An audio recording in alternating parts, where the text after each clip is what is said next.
Hello everyone and welcome back to the Ivy League Digital Network. Matt Panto here as we get set to go around the Ancient Eight again, and today we do so with our Dartmouth Digital Network correspondent Brett Franklin up in Hanover, New Hampshire, here to talk about the Big Green women's basketball program. Brett, really appreciate a few minutes today. Thanks for having me, Matt. Appreciate it. Brett, just a great win for the Big Green this past weekend, last Saturday night over Penn. Talk about that win, what the keys were, and what it really means to that program. Yeah, it was an exciting night, Saturday night in Hanover. I was trying to think the last time a last-place team defeated a first-place team this late into the season, and really it was a complete turnaround from the night before when Princeton came into town and really handed Dartmouth a tough loss the night before by 41. So Saturday night, Penn coming off the huge victory over Harvard the night before.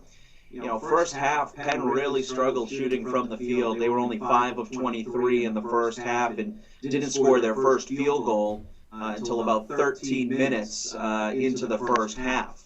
It was really, and Coach Belko Klonis, the head coach for Dartmouth, has always preached about defense. And Dartmouth has allowed close to 71.5 points per game leading up to that game.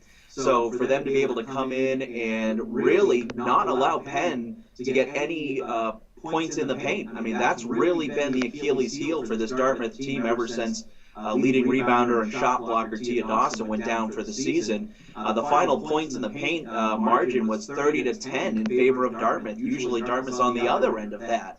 So really, it was kind of everything came together for Dartmouth. And if you're Penn, I mean, boy, a lot of people came up to me after the game and said that maybe they were still high up on that Harvard win and coming in facing an 0-9 Dartmouth team in league play. Maybe they overlooked them, but needless to say, a huge victory for this Dartmouth program in a year where they've been struggling, especially leading up to that game, having lost 8 straight leading up to Penn. Coach Klonis in her first season up in Hanover. Talk about her coaching style and what she's trying to establish in her first season.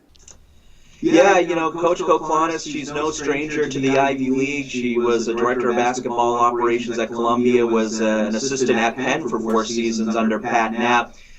It's not easy for any coach to come in to replace a legend like Coach Belko Klonis is doing, replacing Chris Welges, who really is Dartmouth basketball and has built a dynasty in women's basketball in the Ivy League. So that's a difficult thing in itself to come in. But I would say, it's for Coach Klonis, she's very high energy, very positive, genuinely one of the nicest people I've ever met in Division I basketball. And she also talks about being an educator. And I think that this first year, it's been tough. I mean, you look at the preseason poll, Dartmouth was picked 5th, had a lot of players coming back this year, but obviously hasn't gone the way that a lot of Dartmouth fans had hoped. But I mean, to be realistic, it's the first season. It's a whole new coaching staff. It's a whole new getting to know everybody. Coach Klonis was hired in April, so she's only had X amount of months to really work with this team.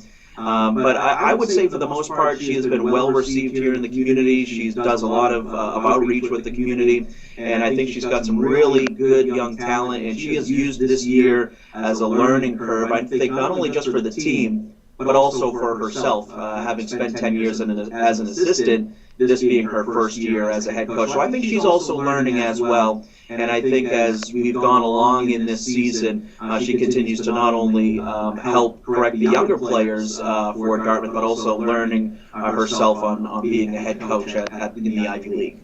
We learned a lot last weekend. We'll certainly learn even more this upcoming weekend. What has your attention this weekend, Brett?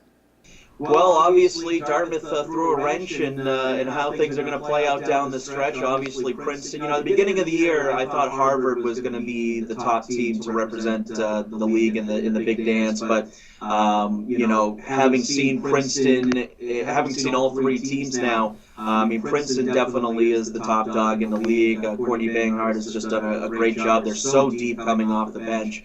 And really, for Penn, You kind of felt the first go around that their starting five was great, maybe lacked a little bit of depth on the bench, and I think we saw that on Saturday night against Dartmouth. So I think right now things are shaking out kind of the way I thought as far as Princeton being at the top.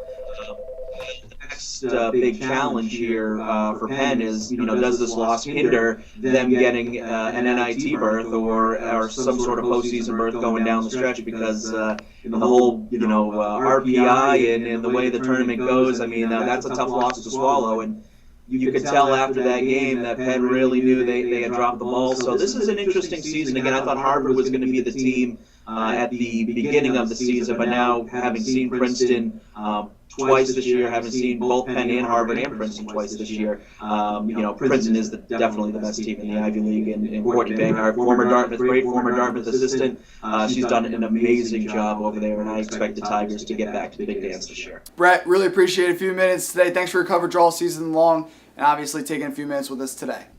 Thank you, Matt. Appreciate it. That's Brett Franklin, our digital network correspondent up in Hanover. A reminder, you can watch all of this weekend's games on the Ivy League Digital Network and check back Monday and Tuesday for full highlights. Enjoy the weekend. Enjoy the games, everyone. Matt Panto for the Ivy League Digital Network.